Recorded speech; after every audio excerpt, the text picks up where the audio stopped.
Olá, sejam muito bem-vindas a mais uma edição do nosso Catequese em Família. Hoje, de forma especial, a gente vai continuar um assunto que nós começamos na última catequese, que é a Santa Missa Explicada. Hoje nós vamos falar sobre a parte 2, que vai englobar a liturgia eucarística e os ritos finais. Na catequese anterior, a gente falou sobre os ritos iniciais e a liturgia da palavra. Se você ainda não assistiu essa catequese, volta lá, assiste ela, e só aí você vem ver essa parte, que é a parte principal da Santa Missa, e que a gente precisa de um cuidado muito especial, um carinho muito especial para falar sobre ela. Então, para iniciarmos, vamos fazer a nossa oração? Chama todo mundo da família para assistir essa catequese, para participarmos desse momento e aprendermos mais sobre o que é a Santa Missa. Pelo sinal da Santa Cruz, livra-nos Deus, nosso Senhor, dos nossos inimigos. Em nome do Pai, do Filho e do Espírito Santo. Amém. Meu Senhor e meu Deus, creio firmemente que estás aqui, que me vês, que me ouves. Adoro-te com profunda reverência.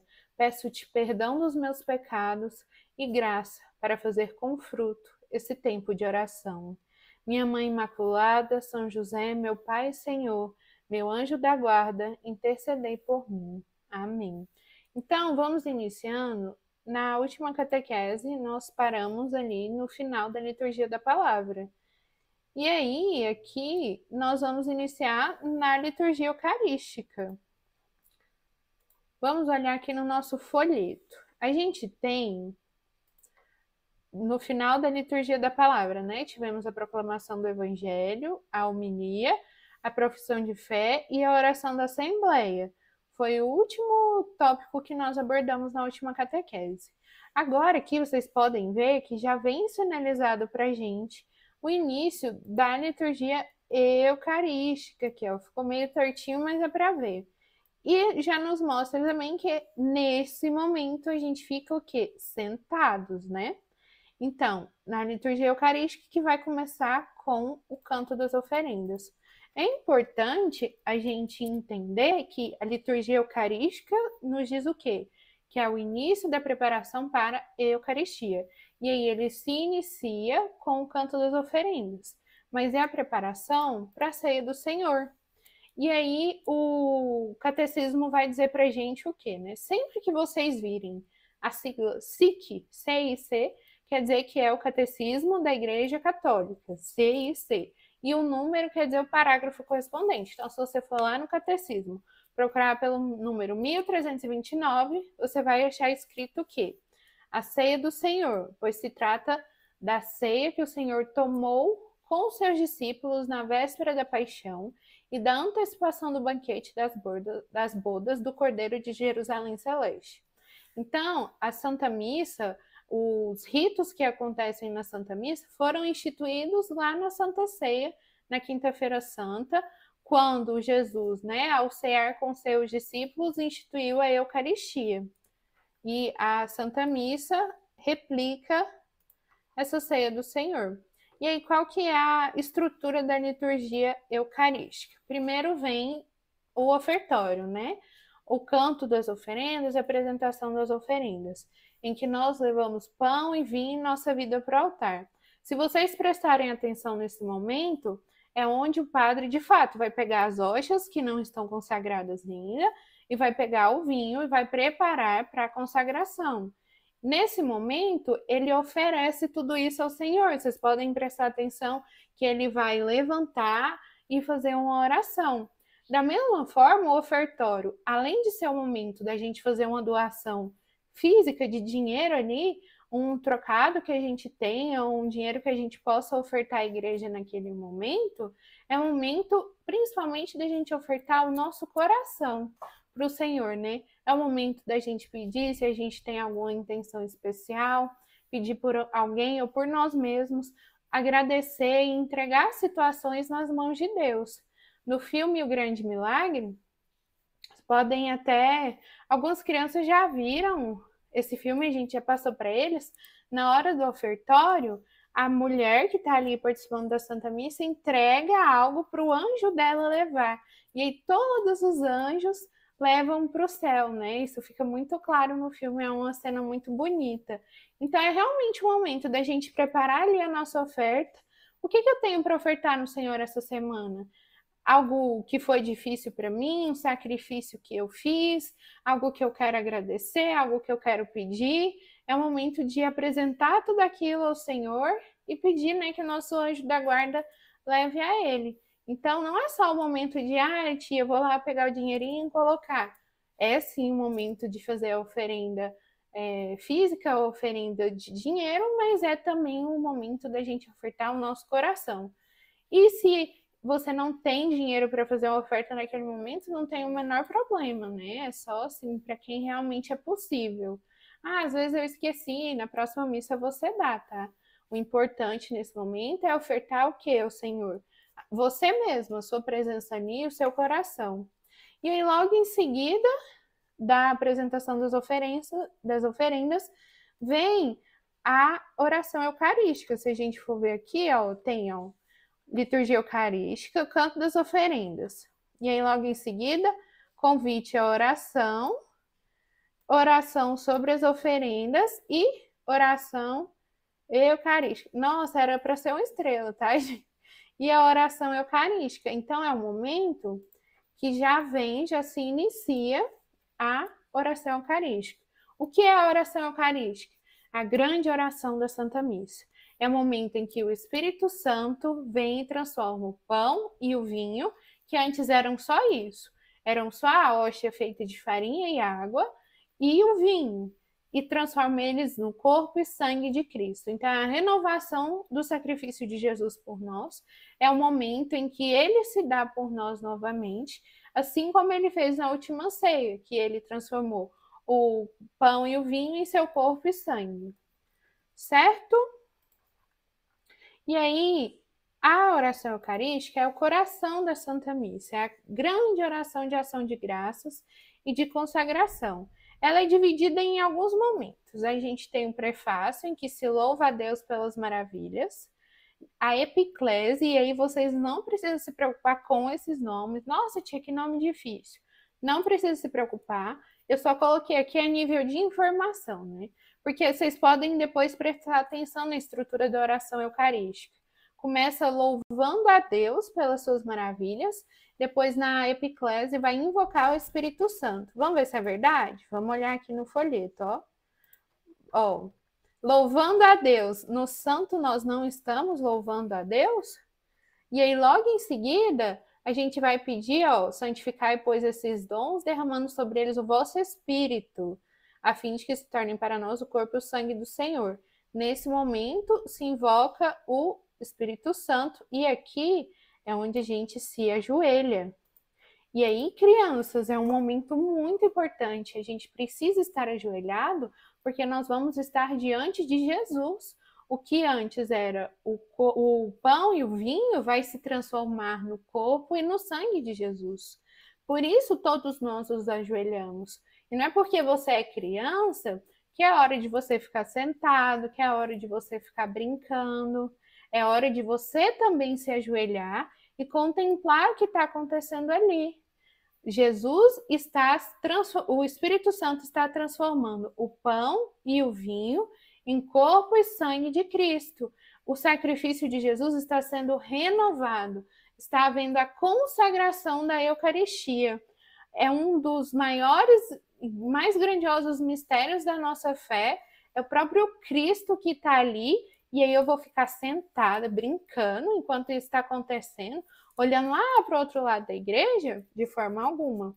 Então, por isso é um momento muito importante, que vai haver o que? A consagração, a repetição das palavras de Jesus na última ceia. O pão e o vinho tornam-se o corpo e o sangue de Cristo. E aí, muita gente tem dúvida, tia, mas o que eu faço nessa hora? Tá, você está ajoelhado, certo? Tocou o sininho, ajoelhou. Você vai ficar olhando e prestando muita atenção. Na hora que o padre disser as palavras da consagração, primeiro ele vai elevar a hóstia, e aí o sino vai tocar. O que a gente faz nessa hora? É um momento de adorar a Jesus. E para adorar a Jesus, você pode usar suas próprias palavras ou você pode não dizer nada. Mas eu vou ensinar uma oração muito simplesinha que eu aprendi, que é para a gente fazer durante a adoração, que é você olhar ali para o Padre elevando a hóstia para o corpo de Jesus e dizer: meu Senhor e meu Deus, reconhecendo que ali é Jesus. Meu Senhor e meu Deus. É difícil, gente? Nada difícil, né? Muito facinho de lembrar. E aí, existem variações dessa oração que são maiores, né? Por exemplo, eu gosto sempre de rezar: meu Senhor e meu Deus, eu creio, mas aumentai a minha fé. Eu vos amo, mas aumentai o meu amor. Porque aqui eu estou dizendo que eu reconheço que é Jesus ali, que é Deus verdadeiro ali. Eu estou dizendo que eu creio, mas que eu peço a Deus que aumente a minha fé. Eu estou dizendo a Deus que eu o amo, mas que eu peço a Ele que aumente o meu amor. Para que na próxima Santa Missa, na próxima consagração, eu tenha um pouco mais de fé e um pouco mais de amor. E aí, igualmente, quando o padre erguer o cálice, que vai transformar o vinho, vai se transformar em sangue. Aí, da mesma forma, o padre ergueu o cálice, falou as palavras da consagração, ergueu o cálice, o sino tocou, eu vou olhar para Jesus e vou dizer: meu Senhor e meu Deus. Ai, tia, eu vou dizer isso em voz alta? Não, você vai rezar, né, ali internamente, só na sua cabeça. Você vai dizer: meu Senhor e meu Deus. E aí, tia, eu quero fazer a maior. Como que é mesmo? Meu Senhor e meu Deus. Eu creio, mas aumentai a minha fé. Eu vos amo, mas aumentai o meu amor. Certo? E aí vocês podem ver que o padre vai erguer o corpo de Cristo, o sangue de Cristo, e aí quando ele abaixar, ele vai se ajoelhar. Nesse momento, a gente estava olhando, a gente faz o inclínio da nossa cabeça. E aí ele vai falar: eis o mistério da fé, e aí a gente responde, e aí você pode se levantar ou permanecer ajoelhado, como você preferir. Mas só aí a gente levanta. Só aí a nossa atenção pode se dar ao luxo de desviar, porque até aquele momento, durante a consagração, é Jesus ali diante de você, transformando um simples pedaço de pão no corpo dele, transformando um simples vinho no sangue dele. Corpo e sangue esses que ele entregou por nós, que ele sacrificou por nós na cruz. Então é o momento mais importante da Santa Missa, é o momento em que nossa atenção precisa estar ali, tá bom? E aí a oração eucarística vai continuar. Então, tia, então é essa hora aqui que eu posso virar e começar a conversar? Não, de forma alguma. A nossa atenção permanece, porque aí em seguida vem a anamnese. Mais uma vez, não precisa se preocupar com os nomes. Na anamnese vai se recordar a paixão, a morte e a ressurreição de Cristo. E aí vocês podem ver aqui no folheto o que vai acontecer, ó. Tem a consagração, certo? Temos aqui a consagração. E aí, após a consagração, olha, celebrando, pois, o memorial, nós vos oferecemos e vos agradecemos. Então, essa é a anamnese, é o momento em que nós vamos recordar a paixão, morte e ressurreição de Jesus, vamos agradecer e pedir ao Senhor. E aí vem as intercessões, em que a gente vai pedir pela igreja, pelo Papa, pelos vivos e pelos defuntos. Aqui, ó. Vos pedimos, então aqui a gente já começa a pedir. Sejamos reunidos pelo Espírito Santo num só corpo. Lembrai-vos da vossa igreja, que a gente pede pela igreja toda. A gente vai pedir pelo Papa, pelo Bispo, pelos bispos do mundo inteiro, os presbíteros, que são os padres, enfim, toda a igreja. E aqui a gente vai pedir por aqueles que adormeceram na esperança. Eu também, né? Mas os que adormeceram na esperança são as pessoas que já morreram. Então aqui a gente pede, gente, esse recurso não deve ser utilizado aqui, mas a gente pede por aquelas pessoas que já morreram para que elas se encontrem onde? No céu.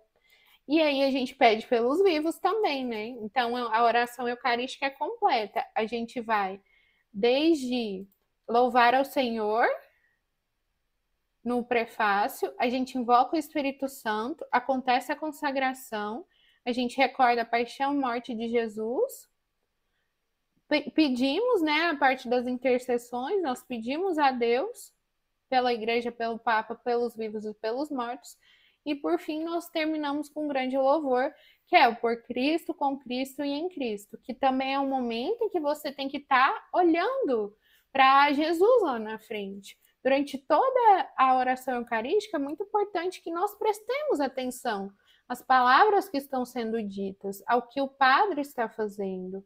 Tia, eu tenho dificuldade de prestar atenção. Tudo bem, mas nesse momento é onde você vai mais se esforçar para prestar atenção.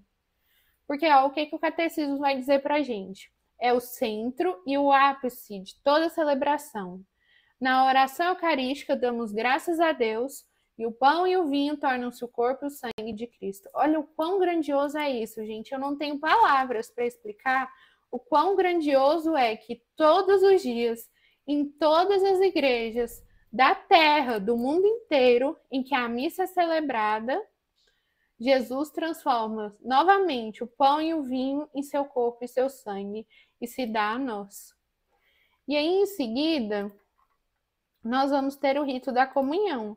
Aí o rito da comunhão vai começar com a oração do Pai Nosso, a oração que Jesus nos ensinou, pedindo o pão da vida e pedindo perdão. Esse é o momento de você dar a mão para sua família, ficar bem concentrado rezando. Ou se você não tem o costume de dar a mão, fica com as mãos postas ou assim. É o momento da oração do Pai Nosso, muito importante. Em seguida, vai ter o rito da paz, que é o gesto fraterno que expressa a reconciliação e a comunhão entre os fiéis. E aí aqui eu quero falar sobre algo importante. Aqui, ó, vindo no folheto, vocês vão ver, chegou aqui no rito da comunhão, a gente tem a oração do Pai Nosso, né? E aí aqui, ó, a gente tem a parte, né, do vosso é o reino, poder e a glória para sempre, e a parte da paz. Vocês estão vendo aqui, ó, a gente fala, o padre fala, né? A paz do Senhor esteja sempre convosco. Nós respondemos, o amor de Cristo nos uniu. Aí aqui, em seguida, se for oportuno, o diácono ou sacerdote diz: irmãos e irmãos, saudai-vos em Cristo Jesus. É nesse momento que a gente vai dar a paz de Cristo para o nosso irmão. Mas vocês viram que ali estava escrito se for oportuno? Quer dizer que não é uma parte obrigatória. Quer dizer que o padre pode escolher não falar. E na nossa paróquia é costume não falar para dar a paz de Cristo. E aí os padres já explicaram que é porque tumultua. Tumultua antes de um momento muito importante. Então, se o padre não falou para dar a paz de Cristo, é apropriado eu virar para todo mundo e começar a dar a paz de Cristo, eu atravessar o corredor e dar a paz de Cristo? Não é, gente. Não é maldade com ninguém, não é maldade do padre também, só não é o momento apropriado. Se o padre não falou, a gente não dá a paz de Cristo, porque logo em seguida vai vir o quê? A oração do Cordeiro de Deus, o sacrário vai ser aberto. E aí, nesse momento em que Jesus está ali diante de nós, que nós vamos rezar, Cordeiro de Deus, que tirais o pecado do mundo, tende piedade de nós, você ainda está distraído, dando a paz de Cristo para o seu irmão, para o seu colega, para quem está perto de você? Então, muito importante, se o padre não falou para dar a paz de Cristo, a gente não dá. A gente fica recolhido em oração, permanece ali para a oração do Cordeiro de Deus, certo? E aí, logo em seguida, vem, né, a fração do pão, em que o pão consagrado é partido, recordando que é um só Cristo que se reparte para todos.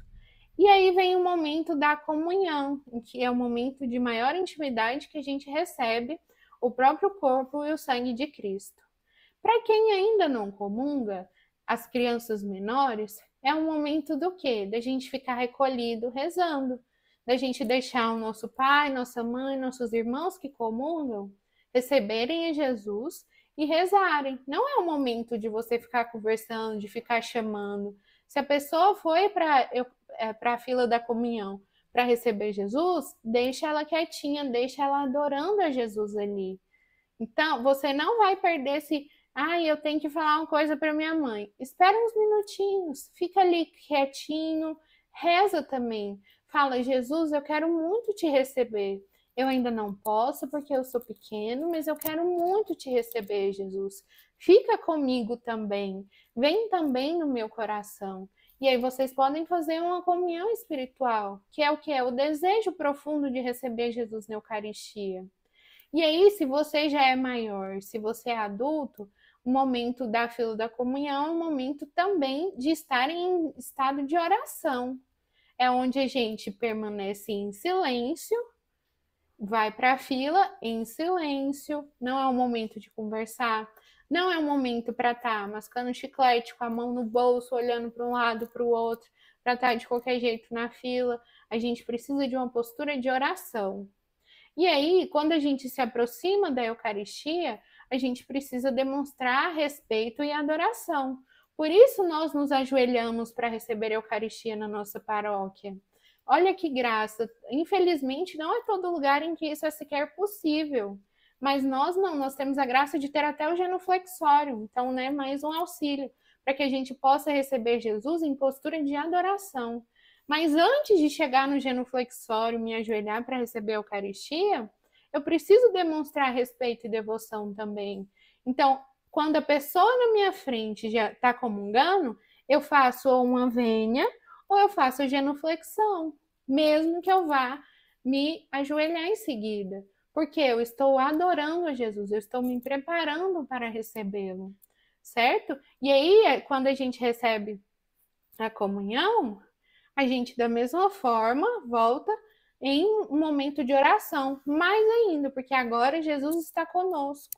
E aí, algo que eu acho importante falar, porque eu sei que é uma coisa assim que as pessoas realmente têm dúvida, é o que eu faço depois que eu comunguei?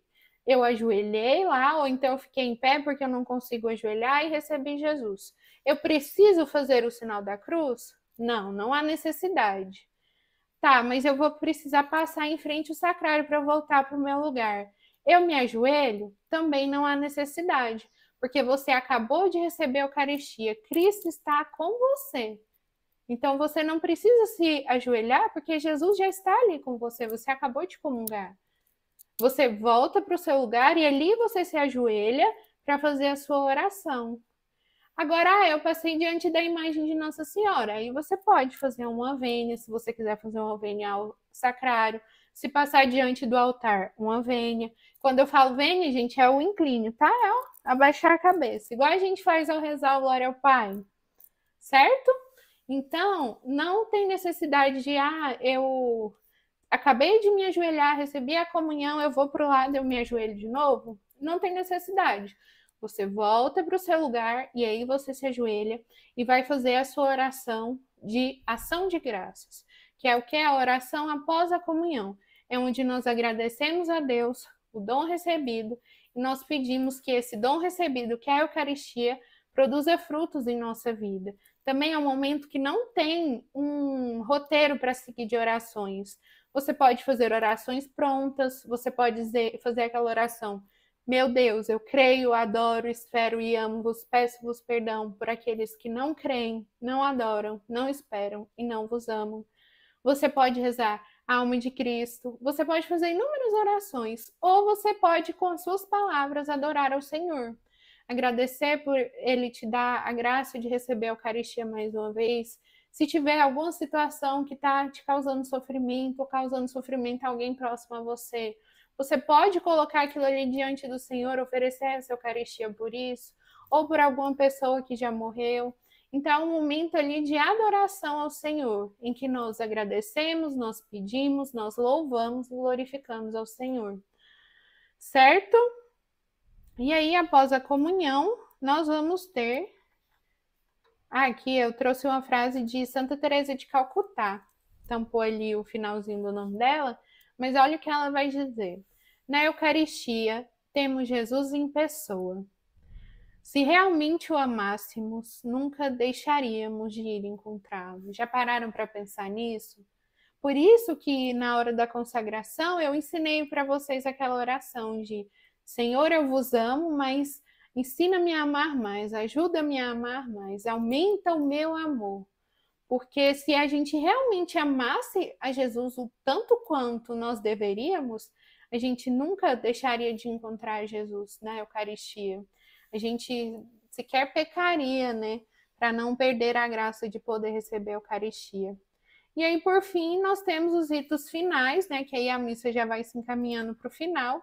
Qual que é a estrutura dos ritos finais? Aqui o catecismo vai nos dizer que a liturgia na qual se realizou o mistério da salvação termina com o envio dos fiéis, a fim de que cumpram a vontade de Deus em sua vida cotidiana. Então a missa termina enviando a gente para que a gente continue vivendo tudo que a gente viveu na Santa Missa, na nossa casa, com a nossa família, durante toda a semana. E aí, qual a estrutura? Se houver, né, tem a oração após a comunhão, e aí depois, se houver avisos, vão se falar os avisos, vai haver a saudação e a bênção, a despedida, ide em paz, né? Então o padre está nos enviando, falando, vão e permaneçam com a graça do Senhor, né? E aí nós respondemos e tem o canto final e a missa se encerra. Qual que é o sentido desses ritos finais, né? O padre nos dá a bênção porque essa bênção vai nos fortalecer para a missão. E o envio lembra que a vida cristã continua no mundo. Então a missa acaba, a gente vai para nossa casa, mas tudo que a gente viveu ali continua. Cristo continua conosco até que a gente o afaste, né, se cometermos algum pecado.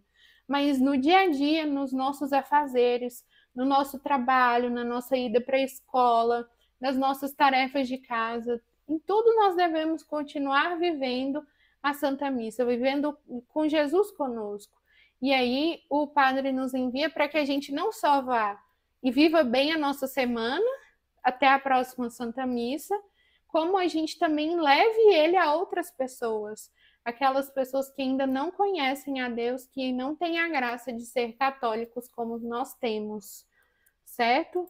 Então, essa, assim, uma pequena explicação do que é a segunda parte da Santa Missa, a parte mais importante, né? A parte da liturgia eucarística.